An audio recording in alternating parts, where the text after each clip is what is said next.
Hi, my name is Johnny Lee, and in this video I'm going to show you how to perform head tracking and create desktop virtual reality displays using the Nintendo Wii Remote.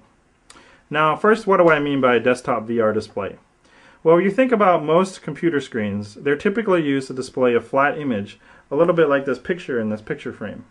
Even if the picture is of something 3D, like a video game, the picture is still flat. So it doesn't change depending on what angle you view the screen at. A desktop VR display, however, is a little bit like taking the picture out of the picture frame and then just having the frame. Now the scene actually changes depending on what angle I view the screen at. So this essentially becomes a portal or a little window into another room. Now to do this, the computer needs to know the location of your head relative to the screen, and this is called head tracking. Now to perform head tracking, we're going to be using the Wii Remote and the sensor bar, but we're actually going to be using them backwards. We're going to put the Wii Remote next to the TV and actually move the sensor bar instead. The Wii Remote actually contains an infrared camera, and the sensor bar is simply two sources of infrared light. When the camera sees the two dots of light, it's going to give an approximate location of my head horizontally, vertically, and in distance from the screen. Okay, the tricky part is now we're going to have to find some way to mount the sensor bar onto our head. One common trick is to get a baseball cap and then mount the hardware to the cap. And this is definitely going to work, but it's a little bit goofy. So instead, some hardware stores sell these safety glasses with LEDs built in on the side meant to be used as headlamps. Now if you replace the LEDs with infrared ones, you essentially get your head-mounted sensor bar and a nice sporty safety goggle form factor. Once we've created our head-mounted sensor bar and I've connected my Wii Remote to my PC, we're ready to do some head tracking. Behind me is a demo program of a 3D room with some targets floating in it.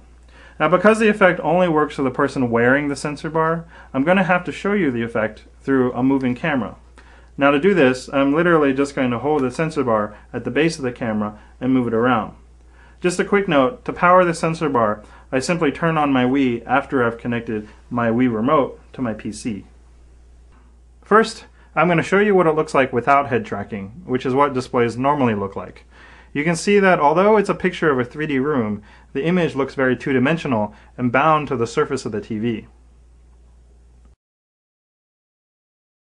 Now with head tracking turned on, the TV actually looks like the entrance to a real room. Just like in real life, by moving our head around, we can look behind objects. And if you look really closely, some targets actually appear to be floating out in front of the screen, reaching into the real world. If we get closer to the screen, we get closer to the objects, and we can even get behind the ones floating in front of the screen.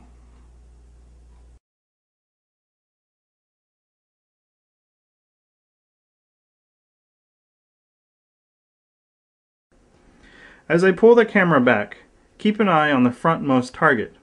Head tracking provides the illusion that the target is actually floating directly above the laptop screen, far in front of the TV.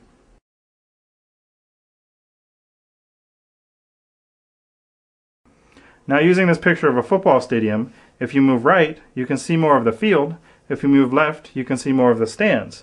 And if you get closer to the screen, you see more of everything, just like a real window.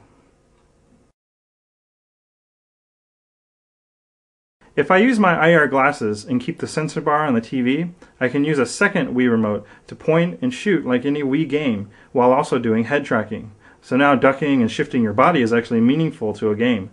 You can also see now how the perspective is incorrect if you are not the one wearing glasses.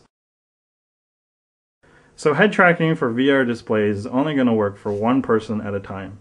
But for that one person, the 3D experience is going to be far more realistic and immersive than anything else we see in homes today. So if you're watching this and you're a Nintendo Wii game developer, I want to see some games. Anyway, as usual, you can visit my website to download this software and find out more information about my other Wiimote projects. Thanks for watching.